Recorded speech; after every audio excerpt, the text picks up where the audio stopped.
édition du journal de Montroc. Tout de suite, le sommaire de cette édition.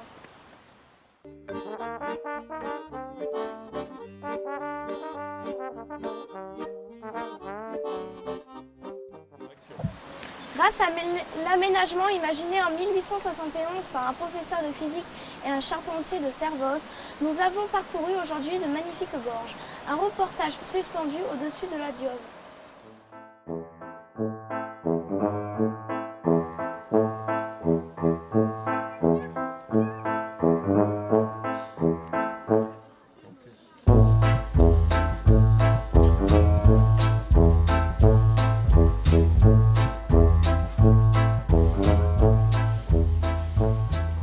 En 1871, Achille Cazin, professeur de physique, constitua une société pour exploiter les gorges de la Diosa situées dans le massif des Aiguilles Rouges.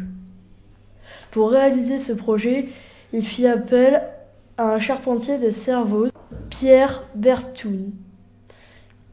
Ils mirent 5 ans à installer les consoles de fer et les passerelles qui surplantent aujourd'hui le torrent. Ces précurseurs des travaux acrobatiques réalisèrent ces ouvrages sans aucun accident.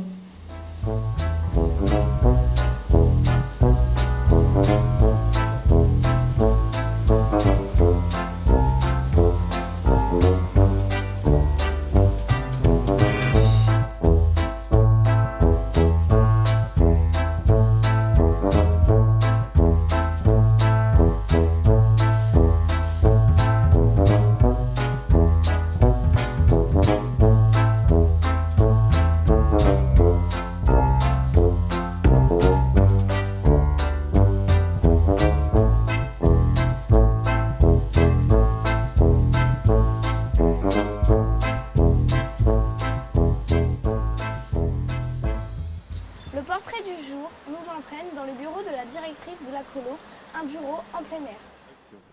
Bonjour, comment tu t'appelles? Bonjour, je m'appelle Marine. Quel est votre rôle ici? Je suis directrice du centre de Montroc. Et qu'est-ce que consiste ce rôle? Eh bien, je recrute les animateurs avec qui vous partagez toutes ces journées. Je constitue le projet pédagogique.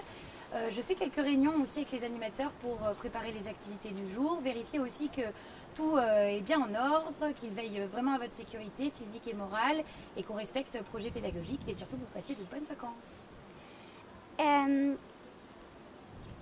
Faites-vous ça toute l'année?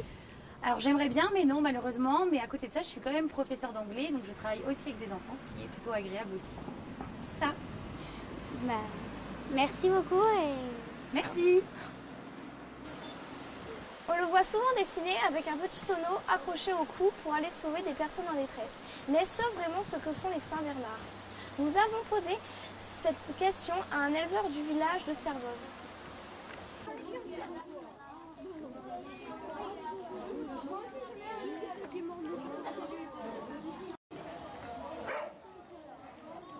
Leur ancêtre est le duc du Tibet, et ce sont les Romains qui les découvrant en Grèce nous les amèneront en Europe s'en servant de chiens de garde pour leur campement militaire. En quelque sorte, arrivé en Europe, c'était le molosse des guerriers romains qui s'est beaucoup transformé au fil des siècles.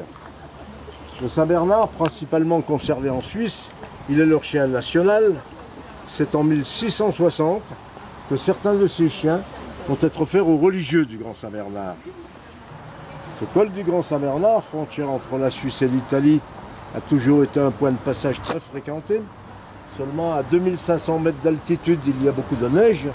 Et ces gens qui à l'époque se déplaçaient à pied, confrontés à la neige ou au mauvais temps, souvent se perdaient.